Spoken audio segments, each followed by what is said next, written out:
Life expectancy in the U.S. has declined for 2 consecutive years, a trend not seen in over half a century. There you go. This is a serious one here. Yeah, so you could say study life expectancy. Life expectancy in the U.S. declined 2 consecutive years.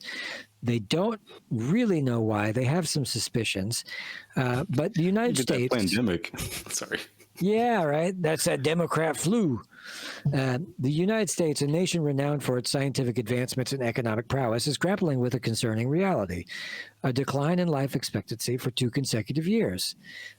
This is a trend that has been unseen in over half a century. The alarming statistic serves as a wake-up call and highlighting pressing need to address whatever underlying factors are contributing to this disturbing decline. So according to the data from the Centers of Disease Control and Prevention, life expectancy dropped from 77 to 76 in 2020. Making it the largest 2-year decline since the 1920s. The downward trajectory is particularly concerning given the nation's vast resources and technological advancements in healthcare. Yeah, sure.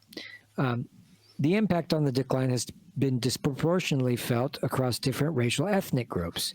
Now, the non-Hispanic American Indian and the Alaskan Native populations experienced the most significant drop in life expectancy, plunging staggering 1.9 years in 2021 alone. And also Black Americans saw their decrease by 0.7 years. Epic declines in life expectancy, just probably because of COVID, but also because of the prevalence of sugar and everything like that. The food, we were just vastly covered in assorted types of pollutions and plastics and PFAS and everything like that. We're going downhill fast. We have, last time we read a story about 50% decrease in sperm rates in the Western world, which is baffling everyone. The COVID-19 pandemic has undoubtedly played a significant role in the decline, accounting for about 50% of the decrease. However, the pandemic does not alone fully explain the alarming trend. The other contributing factors happen to be drug overdoses, the opioid crisis, of course, unintentional injuries, heart disease, chronic liver disease, and suicide have also taken a low toll on life expectancy. So especially things like heart disease, chronic liver disease, and suicide, right there you have overeating, drinking too much, and just being absolutely depressed with life. These are all signs of a country in decline that's being haunted by poverty and plateauing standards of living that's now on its way down. Notably, the disparities in life expectancy among racial and ethnic groups are the most disturbing, and it highlights capitalism's role in denigrating minority groups. Circulatory diseases, though, like heart disease, one of the big ones, again, this is a lot of the time diet related and habit related as far as exercise. If you exercise or not, you can really stave off most types of heart disease. Respiratory diseases are another one, which is unavoidable to some degree, but could be avoided if we were all vegan and didn't have factory farming. We'd probably have less stuff going around. Hey, got to throw that in there. Death from injuries, including drug overdoses, firearms, motor vehicle accidents, homicides, and men are, of course, likely first to die from all the things I just mentioned. Mental disorders and nervous system diseases. We can't necessarily blame on nervous system disease on capitalism, but mental disorders, absolutely. But Alzheimer's, Parkinson's, things like this are becoming more prevalent as time goes on. Higher mortality rates among younger age groups from 25 to 44-year-olds. This is actually on the increase, where they're experiencing death rates 2 to 3 times higher than their counterparts. There's been an increase in colorectal cancer with young people who are just 25. Can you imagine getting colon cancer when you're 25? Holy Jesus. Guacamole. The COVID-19 pandemic, of course, opioids, unhealthy lifestyle, poverty.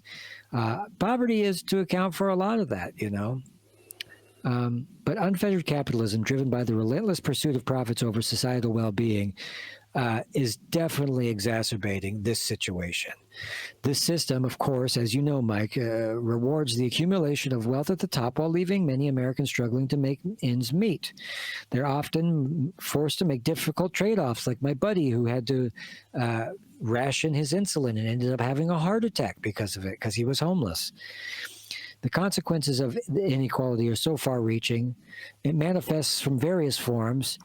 One of them happens to be life expectancy. With limited financial resources, we may delay or forego necessary medical treatment, leading to the progression of preventable or even manageable conditions. It's a system that nakedly awards the accumulation of capital. It has no business talking about the preservation of life or anything. It's obvious that a lot of the life expectancy issue is self-inflicted. Yeah. Yeah, this is truly one of those like all cause mortality. It's like a term in like the insurance and what we call actuarial industries. This is truly one of those cases, right, where it's just like all the different causes are converging to lower life expectancy across the board. Except for, I was hoping that this might come across, but I think it already did in your article. Income brackets are affected differently, right? Like life expectancy is not decreasing for the wealthy, for the upper class people. It's only decreasing for the working class. Yeah. In fact, billionaires are actually living longer than us. I wrote an article before. Billionaires live almost 10 years longer than the poorest people. So poor people will live to be about 50, 60, be lucky to make it into your early 70s. A lot of wealthy people, as you can see with billionaires like Warren Buffett, and there's a lot of these guys that are, Sheldon Adelson, I think, was over 90. They have the best care.